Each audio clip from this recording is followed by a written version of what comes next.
Voice of Indonesia.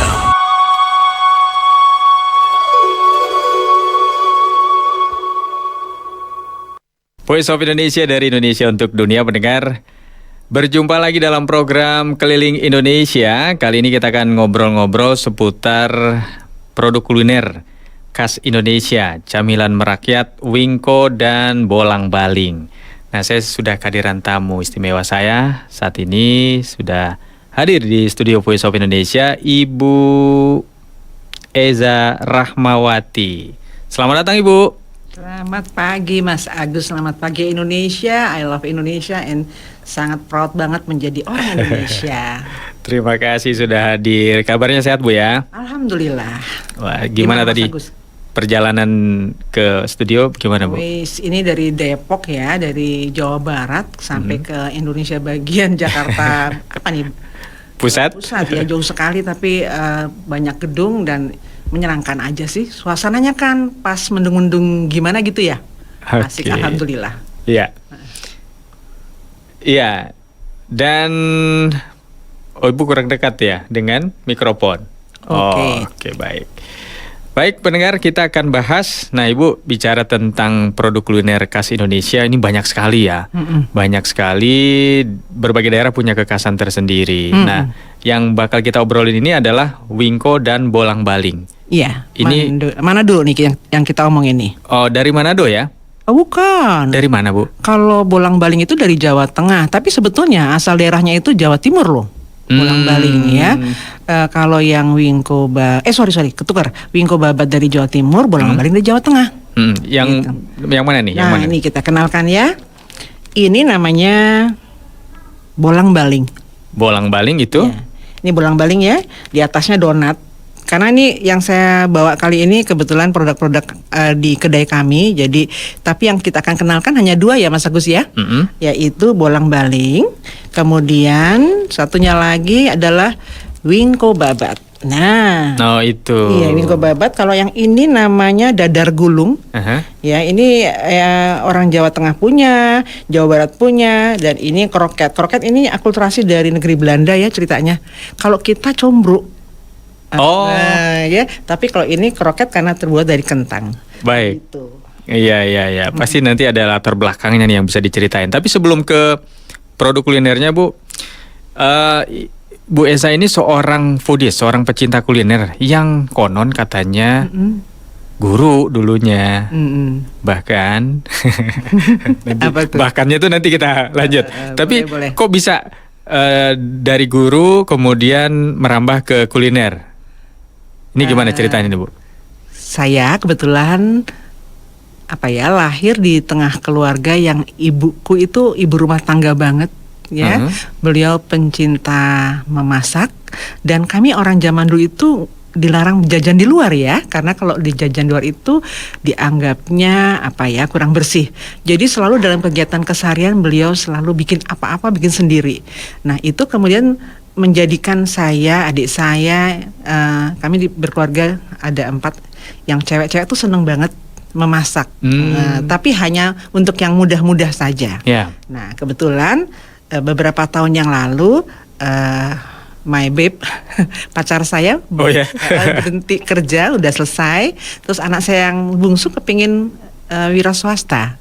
Jadi kami pikir yuk kita bikin sebuah bisnis kecil-kecilan kuliner gitu ceritanya. Padahal saya tadinya nggak pernah berjualan, tapi suka produk dan dari dulu suka ikut lomba-lomba antar RT RW gitu. Jadi setelah suami atau bapak pensiun, baru terpikir tuh. Iya. Baru terpikir dan kemudian ibu menyanggupi, hayu gitu ya. Iya. Anak-anak saya kan cowok semuanya ya, laki-laki, mereka bilang ayo. Kita backup gitu ya. Artinya mereka ini ternyata kalau kita mau usaha, keluarga itu nomor 1 pendukung ya. Jadi harus kalau orang berusaha tuh satu dengan yang lain harus mendukung walaupun itu hanya kata-kata ya, tidak bisa tenaga, tapi itu sangat berarti buat kita untuk maju gitu. Saling melengkapi, saling menguatkan. Ya, benar.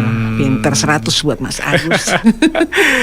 Iya. Terus sambil berjalan kan Ibu masih aktif waktu itu ya? Iya, saya masih 3 atau 4 tahun mengajar.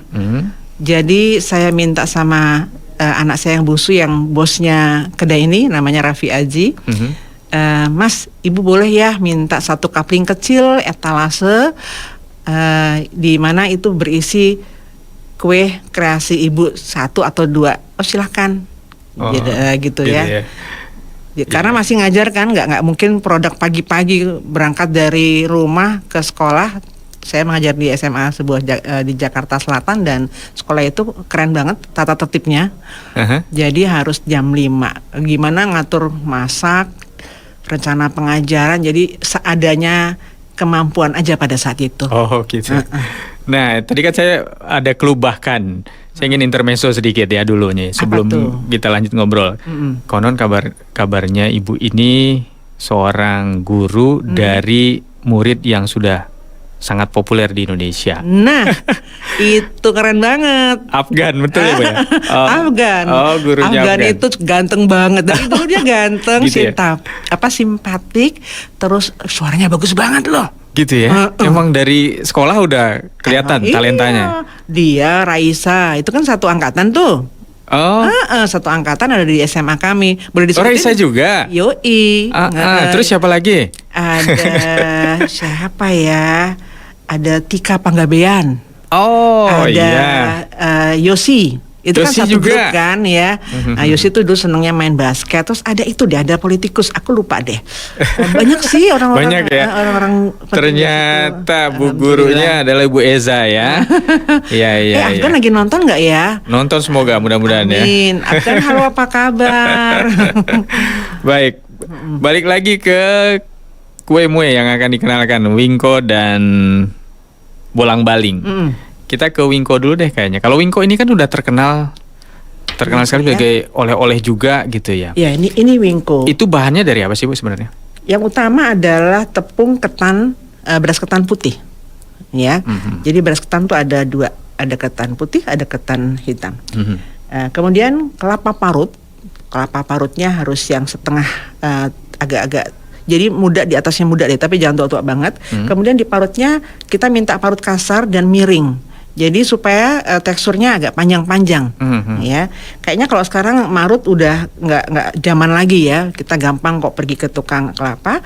Kemudian ada margarin dilelehkan, terus garam sedikit, dan harusnya menggunakan air kelapa. Tapi saya ganti dengan air santan. Nah, jadi supaya lebih lebih gurih ya. Lebih gurih ya? Ya, tapi sebetulnya kalau pakai air kelapa juga bagus kok. Soalnya air kelapa itu kan manis ya. Jadi enak aja. Kelapa muda dong? Enggak, air kelapanya si ini. Kan kalau kita mau belah, si kelapanya kan ada airnya. Nah, airnya itu air dipakai. itu yang dipakai. Kalau orang Jawa kan buat bacem. Nah, ini juga bisa buat untuk si wingkonya. Jadi nggak ada yang dibuang ya? Nggak ada yang dibuang. Begitu. Nah, dan gampang banget ini Mas Agus. Udah ditakar-takar, jadi lebih banyak kelapanya ya ketimbang dari tepungnya. Terusnya masukkan margarin yang dicairkan, kasih gula pasir, kita tes coba dulu, jangan terlalu manis, kasih garam sedikit ya. Terusnya diaduk-aduk-aduk, kelembutannya itu lembek saja. Jadi kalau diangkat gini jangan netes ya, itu berarti udah encer banget. Nanti akan susah ketika kita membaliknya di oven. Bukan di oven sih sebetulnya, ini dia ada semacam alat untuk cetakannya. Tapi kalau orang zaman dulu pakai plat-plat gitu. Kemudian diratakan menjadi berbentuk segi 4. Kemudian dibakar, dipanggang di arang kayu. Itu enak lagi baunya. Oh, jadi panggang ya? Dipanggang bukan ini. Goreng ya? Enggak, jangan. Kalau yang digoreng sih bolang-baling nanti. Nah, dengan dipanggang dia lebih sehat kan? Ini pun juga saya panggang, tapi ada pemanggangnya sekarang kan udah lebih praktis modern, ya. praktis. Ada yang isinya lingkarannya 6, ada yang 9, ada yang 12. Aku pakai yang 12 biar cepat selesai. Tapi jangan salah, ini prosesnya kurang lebih, kan di teori kita diajarkan atau kita lihat di YouTube deh, ada 20 menit, 30 menit, ini 1 jam. Supaya dalamnya ikut matang. Ikut matang dalamnya, jadi merata ya Bu ya? Iya betul. Oh, gitu. Berminat nggak nyoba? Oh pasti dong. Tadi sebenarnya udah ngincer-ngincer sih, tapi karena masih dibungkus, masih Nanti ya. disegel. Oke, nanti Iya, ini buat setelah Mas ini ya Bu ya. Agus. Terus itu tadi kan adonannya harus lembek, kemudian dicetak. Itu harus apa namanya? Presisi nggak Bu? Apa-apanya gitu? Dari Enggak sih. waktunya, dari cetakannya supaya Oh, iya. sempurna. Yang utama adalah apinya harus kecil banget. Oh apinya api kecil ya? Iya, apinya kecil banget. Kalau di kompor gas itu apinya cuma setengah senti. Hmm. Jadi dia bisa disambi ngapain? Berarti api ya. yang tengah itu ya? Api yang tengah dari yang kompor luar. gas. Oh yang luar? Yang luar. Oh yang luar. Kecil banget. Kayak kita bikin rendang kan juga Ya. tipis banget ya. Asik kok. Terus nanti dia akan tercium bau wangi, Oh, ya. ya. Terus kalau di cetakan saya dia bunyi kretek gitu halus dia. Itu berarti sudah saatnya kita mencoba ngintip untuk dibalik. Tapi beberapa kali sih intip-intip tahu-tahu cuma gosip nih baunya enak tapi ternyata belum coklat. Karena kalau coklat enak gosong-gosongnya itu Iya. ada sensasinya ya. Iya. Gitu. Oh sampai gosong-gosong gimana gitu ya? Tapi tidak gosong dalam arti kata. Jangan gosong pahit banget. nantinya enggak ya? Pahitnya sih enggak, cuma agak keras ini saya agak kegosongan nih. Ya, tapi lucunya kalau di kedai ada yang cari yang gosong. Jadi seleranya tuh macam-macam Oh, orang gitu ya? pembeli ya. Aku mau yang gosong Bu gitu ya. Tapi gosongnya merata nggak Bu biasanya? Enggak. Oh enggak ya? Enggak. Oh. Dia nggak bisa merata kecuali kelamaan kita ngapain ya? Gosong semua. Gitu. Iya, gitu ya. Itu bingo. Bingo. Jadi dia itu kalau kita iseng-iseng belajar story-nya, Mm-mm. dia lahir di Jawa Timur. Jawa Timur. Babat itu adalah nama sebuah kecamatan.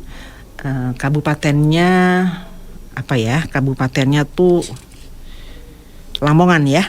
Lamongan. Dia dari Jawa Timur sebetulnya ya. Ketika itu tahun kalau nggak salah ada 2 orang sepasang suami istri orang Tionghoa yang berada di daerah itu tahun 1898. Menciptakan kue tadi secara tradisional pastinya. Karena kita kan ngomongin soal jajanan kerakyatan ya. Jadi masing-masing punya kekhasan dari setiap daerah. Nah, terus si bapak ibu Tionghoa ini punya anak 2 nih ceritanya. Iya. Nah, dua-duanya ternyata punya talenta untuk masak.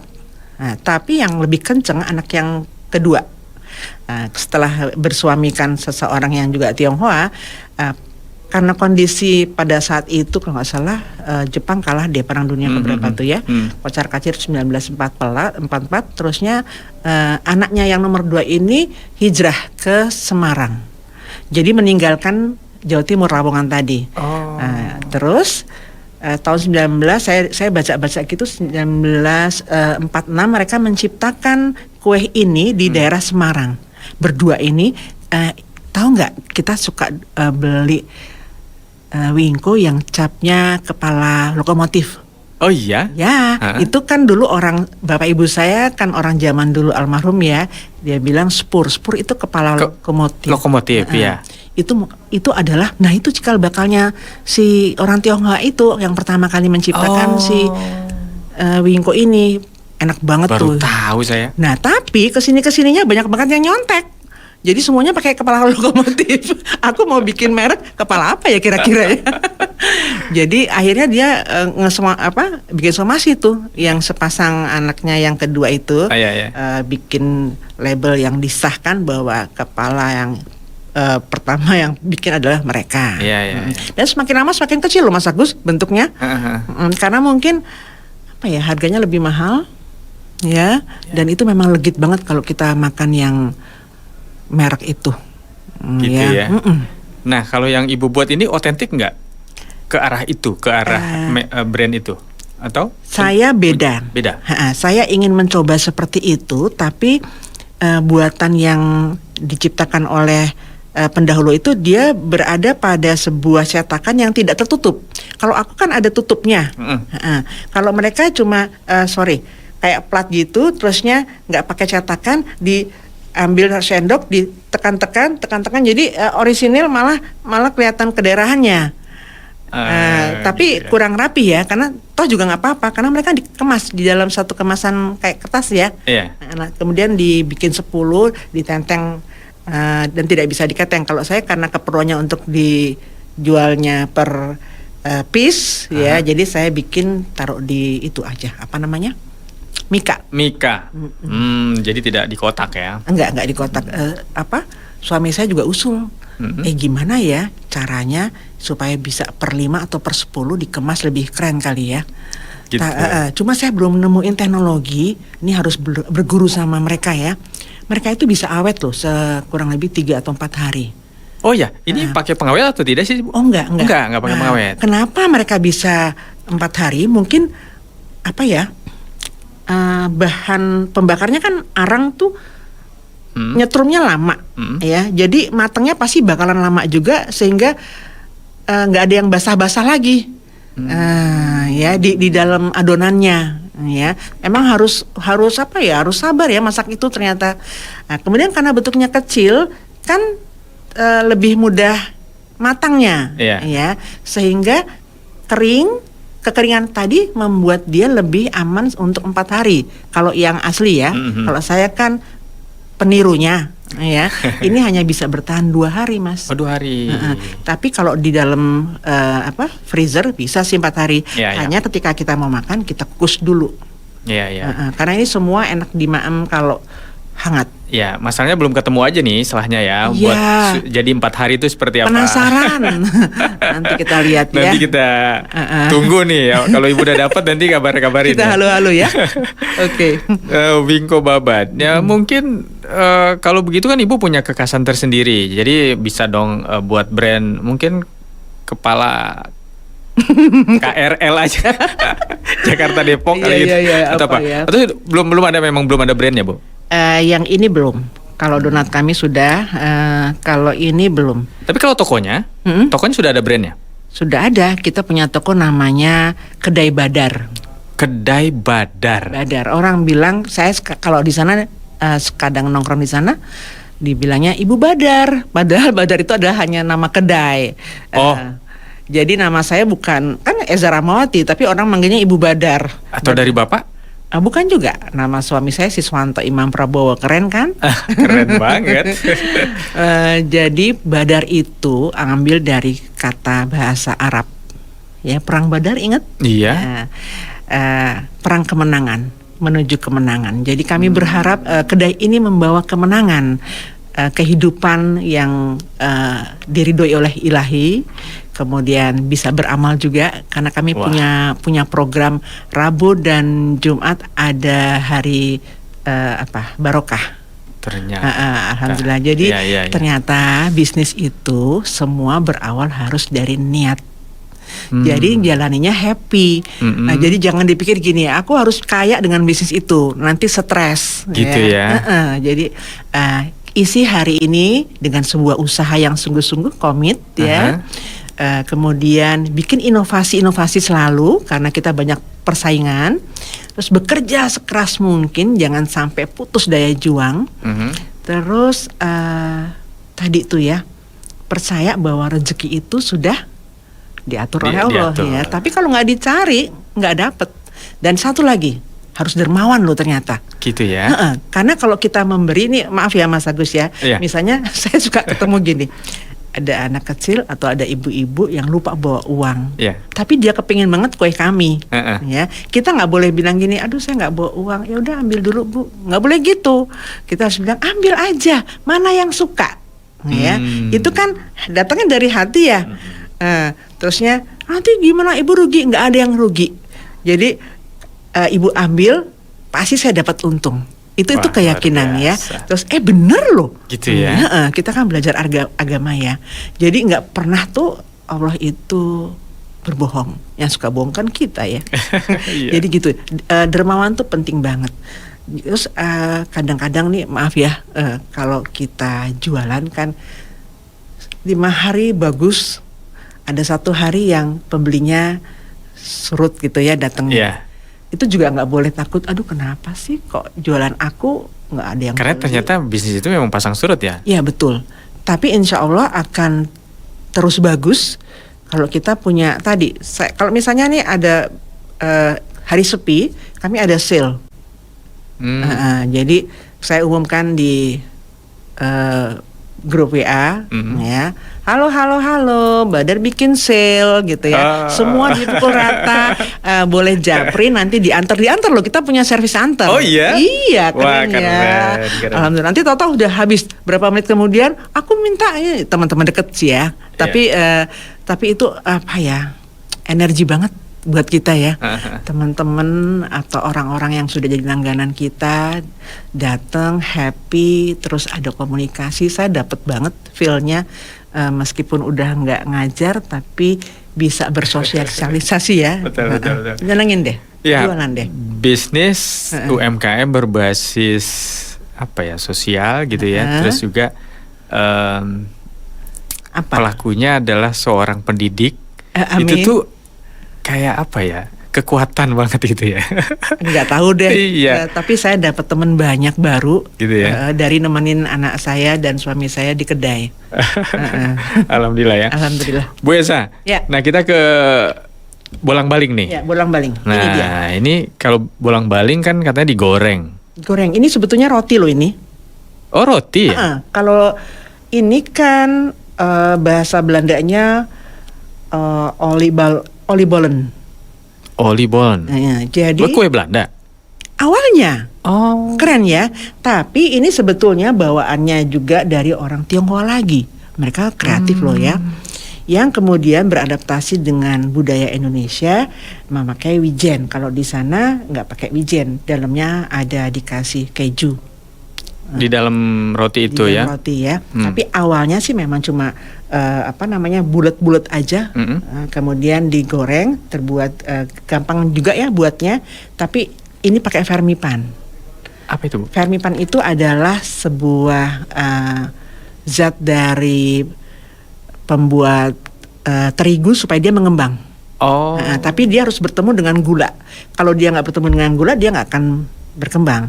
Jadi awal itu kita masukkan vermipan, misalnya kita ada takarannya lah ya, vermipan setengah sendok makan misalnya, kemudian gulanya ada 5 atau 6 sendok, Ya. airnya 1 gelas, kemudian kita kocok santai aja, diamkan, kita sambil masak yang lainnya. Oh ya, kalau yang asli dia nggak pakai kentang. Oh ya. Kami pakai kentang. Oh gitu. Ini inovasi dong. Iya, Karena gini, kalau bolang-baling, saya kenal bolang-baling ini ketika waktu zaman SD aku baca buku cerita atau buku komiknya Petruk Gareng. Itu kan zaman saya ya. Iya. Zamannya Mas Agus nggak kenal ya? Ada juga sih kenal. Ada ya, Petruk Mahabharata. Itu keren banget tuh. Jadi isi komiknya tuh pakai baju wayang semuanya. Terusnya ada filosofinya, ada Pandawa, ada gitu. Oh iya. Jadi cerita itu deh ya. Nah, yang asli dia nggak pakai kentang, terigu, margarin, kemudian kuning telur, air, gula pasir, vanili. Ya, gampang itu diaduk lagi. Tapi jangan lupa vermipannya itu harus bagus karena bisa diganti kalau yang mau natural pakai tape. Oh, tape. Singkong yang ditapekan itu ya, dihaluskan, kemudian tengahnya tuh diambil ya uratnya. Ya. Terus dihaluskan. Nah, itu direndam sama si tadi gula pasir sama air. Oh, didiamkan. Fungsinya sama dengan vermipan ya? Sama. Hanya kalau tape itu biasanya membuat kue menjadi agak bantet. Oh. Kalau si tape tadi. Kalau vermipan bangun. Iya, yang mengembang. Iya. Jadi orang banyak yang memilih vermipan, tapi nggak banyak kok porsinya. Yang banyak tuh terigunya. Jadi orang gendut jangan makan lah ya, tambah gendut ya. Gitu. Karbo ya. Karbo. Jadi kita pakai kurang lebih 30%-nya kentang. Kentang itu untuk menambah, dia menjadi empuk. Kalau kita sobek, dia terbuka dengan lembut. Kemudian kita gigit, sensasinya waduh. Minumnya teh panas, anget, tapi nggak boleh manis. karena ini udah manis. Oh iya. Ya. Teh Dan tawar ya. semua itu sebetulnya lebih enak kalau hangat ya. Mhm. Makanya tadi saya bilang wingko dikukus dulu. Berarti makannya pagi-pagi ya. Sore bisa. Oh, sore bisa juga ya. Kalau teman-teman saya yang pada puasa Senin Kemis, biasanya Bu Eza WA gitu, aku mau buka puasa, aku minta cuma 3 tuh udah kenyang banget loh, gitu. Iya, kelihatan sih memang ya basisnya roti ya gitu, mengenyangkan gitu ya. Tapi ukuran juga nggak terlalu besar sih ya. Iya, kalau ada yang di tempat orang, saya pernah lihat ada orang jual 2 kalinya ini, Mas Agus, tebel-tebel segini, ya. Tapi kalau buat ngopi itu udah kenyang banget. Jadi kami ambil yang segini pas 1 masih kurang 2, ya. Tapi kalau bapak-bapak yang suka beli di kedai kita tuh dia bilang harus 2. Gitu ya. Gitu ya. Iya. Nah, 2 ini wingko dan bolang-baling ini termasuk favorit Bu di kedai Ibu. Alhamdulillah cepat habis ya kalau di etalase kami. Ditambah dengan untuk kali ini kita nggak bicara soal donat, tapi donat kami juga pakai kentang. Oh, donat kentang. Jadi saya belanja kentang tuh agak boros ya. Cuma sekarang kan enak belanja ya. Tinggal WA, ada langganan namanya. Saya ngetopin ya, namanya Pak Mamat. Iya. Tukang sayur langganan kami. Lewat beliau pesannya? Iya, saya bilang Pak Mamat minta 20 kilo. Terus oke, gitu. Nanti dia naik motor enak kan? Tapi kentang lokal dong atau kentangnya kentang dieng. impor? Kentang dieng. Oh, dieng. Jadi kentang itu ada kentang Bandung, Sukabumi, dieng. Kalau dieng itu kentangnya warnanya kuning, kemudian tidak banyak mengandung air. Oh. Harus dieng. Gitu. Dan dia lebih legit ya. Ya. Jadi harganya agak mahal. Kalau sekarang ini saat ini kalau kentang dieng itu 1 kilonya kurang lebih 16 sampai 17. Kalau Sukabumi hanya 12 sampai 13 ribu. Gitu. Tetap lokal ya. Lokal dong. Iya, langsung impor ya. Iya, nanti nggak kejar harganya. Gitu. Baik. Nah, dari sekian banyak kue yang Ibu buat, tentu Ibu fokus juga mungkin ke beberapa gitu ya. Karena mungkin kan tergantung peminatnya juga. Iya. Atau mungkin next Ibu punya inovasi yang lain, buat yang lain atau gimana?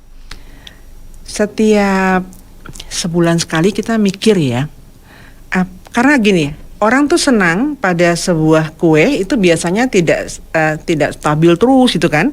Yeah. Pada beberapa saat dia bosen, dia kan cari lagi yang lain. Jadi kadang-kadang inovasinya malah justru datang dari konsumen enaknya. Baik. Bu, ada kue ini enggak? Nah, ketika dia nanya, ada kue ini enggak? Beberapa kali pembeli bertanya seperti itu, berarti saat itu kami harus berkreasi baru. Oh gitu. Alhamdulillah. Soalnya kue itu juga memakan waktu dan tenaga ya. Ini Gitu kan ya. Ini kan kreasi ya Mas ya. Kreasi, betul. Dari tepung. Ya, tapi dari sekian banyak itu ada pernah pengalaman menarik gitu ketika jual kue atau ketika mengolahnya? Oh iya, Apa Bu? bantet. Aduh. Saya pernah ya dapat pesanan bukan kue ini. Bolu. Iya? Bolu yang satuan yang kalau dijual tuh merekah kan. Oh iya? Bagus ya. Dan itu paling PR buat saya. Pas pada saat itu untuk acara 17 Agustus. Aduh, saya udah coba dulu sebelumnya, keren. Ya, saya kasih pewarna ungu, jadi keren kan, ungu dan putih, cantik itu. Terus sampai saya pamer ke adik saya kan juga senang bikin ya. Oh keren kamu Mbak, bagus banget, bagus. Esoknya itu setengah, jadi dia nggak bangun gitu. Aduh ya rasanya pengen. Padahal perasaan udah sama gitu ya? Udah sama, ngolahnya. ternyata apa salahnya? Apa Bu? Wahai para pecinta bolu. Jadi bolu itu, ingat nggak ceritanya siapa tuh yang perjaka menemukan selendang Joko Tingkir ya? Joko Tingkir bukan atau ya? Apa Joko Tarub? Jaka Tarub? Jaka Tarub. Kan istrinya masak nasi 1 butir tidak boleh dibuka ya. Iya. Pernah kan gitu dengar ceritanya. Itu ternyata Alkisah itu ada di pembuatan bolu yang itu. Jadi kita kalau udah ngukus tek gitu ya, kita lihat timernya. Oke, 25 menit.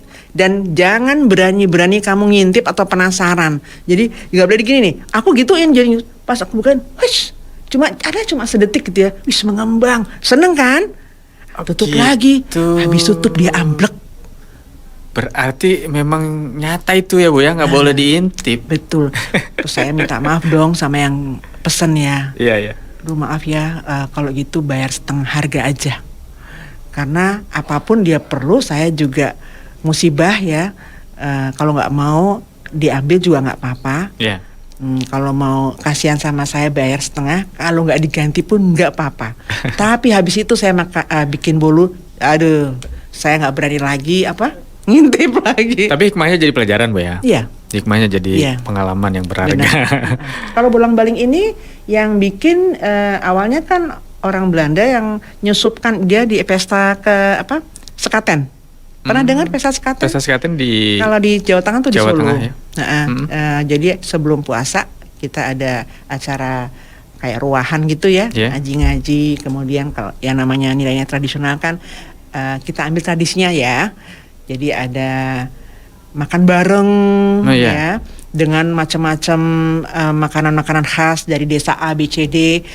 Terus di situ orang Belandanya minta izin pada zaman dulu. Kenapa tuh ceritanya. mau menyusupkan itu? Karena dia ingin mengenalkan kepada rakyat Indonesia bahwa ada kue enak, namanya oliebollen tadi. Ya, Tapi orang kita nggak bisa ngomong, jadinya bolang-baling. Bolang-baling. Ada lagi tuh orang Tionghoa juga bilang, kan dia minta sama asistennya, ya PRT-nya kali ya, Iya. goreng. PRT-nya katanya ngelamun, harusnya kan dibolak-balik tuh. Olah kali, jadinya bolang-baling gitu katanya, cerita rumor ya mungkin ya. Yeah. Karena memang dia harus bolak-baliknya kurang lebih sekitar 1, 2, 3, 4. Ya, Gitu. dua sisi 2 kali. Dua kali. Dan minyaknya harus banyak. Gitu ya. Baik. Iya ya, ternyata ini umurnya udah berabad-abad ya. Iya. Wingko dan bolang-baling ini. Iya. Tapi Bu, bicara tentang camilan kita yang merakyat dan tradisional itu ternyata bertahan. Tapi juga camilan-camilan modern juga tidak kalah juga serunya masuk ke Indonesia. Betul. Nah, bagaimana menurut Ibu? Kalau saya dulu waktu saya muda, saya penasaran ya makan kue-kue buatan luar. Karena beda rasanya, dia banyak sekali keju dan susu. Ya, keju, susu, margarin. Dan keju pun kan bermacam-macam itu kualitasnya. Yeah. Enak banget, tapi dia maaf ya, bukannya tidak suka saya, tapi dia cepat membuat kita kenyang. Terus mungkin juga karena kita nggak ngerti sejarahnya, kita makan karena just kepingin tahu, buat enjoy aja ya. Tapi kalau kue tradisional, kue rakyat ini ya, kayak gini. Saya tuh kenapa bikin begini tahu nggak? Suami saya bilang gini, Ma bikin dong wingko ya. Waktu itu dia usulnya.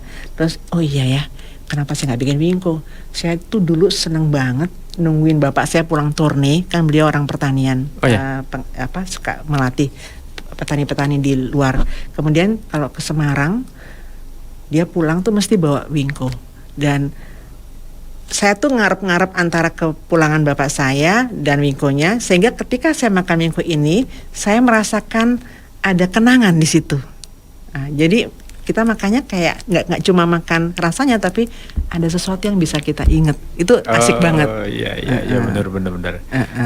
Harus begitu. Harus begitu. Kalau makanan terus gitu kalau menurut saya. Iya. Kalau anak muda sekarang kan makan, terus nendang, makan udah selesai ya. Iya. Kalau orang zaman dulu ada cerita. Ada literasi yang bisa mendukung supaya lebih kita mencintai kuliner kita. Betul. Nah, Ibu, kalau kita ngobrol terus memang nggak ada habis-habisnya ya. Iya, seru ya. Apalagi soal ini seru banget ya, soal makanan khas Indonesia yang tradisional ini nggak ada habis-habisnya. Dan Luar biasa Ibu ikut mempertahankan tradisi itu sampai sekarang. Alhamdulillah. Apa harapannya Bu? Singkat saja ke depan mungkin terkait dengan ya tidak hanya Ibu tadi berjualan, tapi juga ada nilai-nilai sosial, ada juga mungkin misi-misi tertentu juga untuk kelestarian kuliner tradisional kita. Harapannya mudah-mudahan banyak anak muda yang bisa menghidupkan lagi nilai-nilai tradisional dan penuh kebanggaan, tapi menemukan inovasi-inovasi baru yang mungkin bisa akulturasi ya dengan kue-kue luar dalam bentuk, kalau ini kan bentuknya tradisional ya, bolang-baling segi 4, mungkin bisa dibikin menjadi oval, tapi begini, di kedai kami bikin yang bulat, itu orang lebih senang yang segi 4. Padahal yang bulat itu lebih cantik loh. Tapi kenapa orang lebih senang yang segi 4? Mungkin karena ya ini khas daerah Gelundeng yang di Nganjuk disebut itu ya. Jadi mereka beli emang ini khas tradisionalnya begini gitu ya. Tapi mudah-mudahan orang-orang muda bisa cari inovasi yang menarik sehingga bolang-baling kok jadi gini ya, keren banget. Mudah-mudahan lebih maju ya. Lebih maju ya mudah-mudahan ya Bu ya. Iyalah, dan pasti. Terus bisa generasi ke generasi itu tetap ada makanan-makanan tradisional kita ya. Dan menarik perhatian dunia. Nah itu dia Bu yang penting. Jadi bikin orang-orang asing itu datang ke sini karena rindu pada nilai tradisional kita. Betul. Mereka nggak punya loh. Mereka nggak punya. Kita nih unik loh, negara yang unik ya. Sekali, ya. Alhamdulillah. Baik, terakhir sekali nih Bu, silakan itu? Ibu mempromosikan. Tempatnya kan belum dipromosikan dari tadi.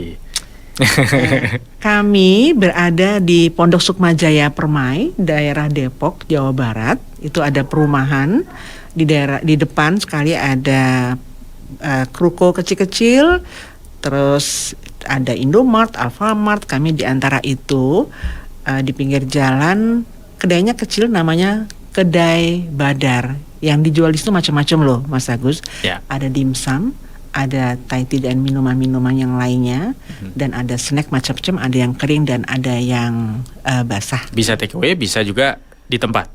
Bisa di tempat tapi hanya untuk orang 6. Karena tempatnya kecil. Jadi sebelum pisah aku pengen bicara nih, ada pantun. Boleh ini dia. Boleh dong. Jalan-jalan ke pasar Jumat. Cakep. Gak perlu membawa jimat. Cakep. Pulangnya jangan lupa mampir ke Badar yang jualan donat. Karena donatnya empuk, rasanya nikmat. Gitu Mas Agus.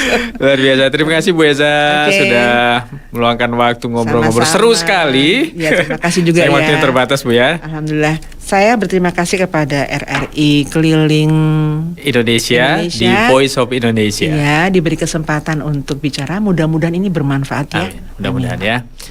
Terima kasih sekali lagi Ibu, sukses selalu. Salam untuk Bapak. Terima sehat kasih. Dan juga terus sukses ya. Ya. Bersama anak-anak juga mengembangkan bisnis ini. Iya, untuk yang bungsu. Ini bisnis si bungsu. Si bungsu. Saya berharap sekali kan kakaknya alhamdulillah bisa meneruskan ya. Iya, amin. Baik pendengar, demikian tadi Keliling Indonesia bersama Ibu Eza Rahmawati. Dan jumpa lagi nanti di lain kesempatan dengan topik pembahasan yang berbeda. Tetap di Keliling Indonesia, hanya di Voice of Indonesia, dari Indonesia untuk dunia. Terima kasih. Voice of Indonesia.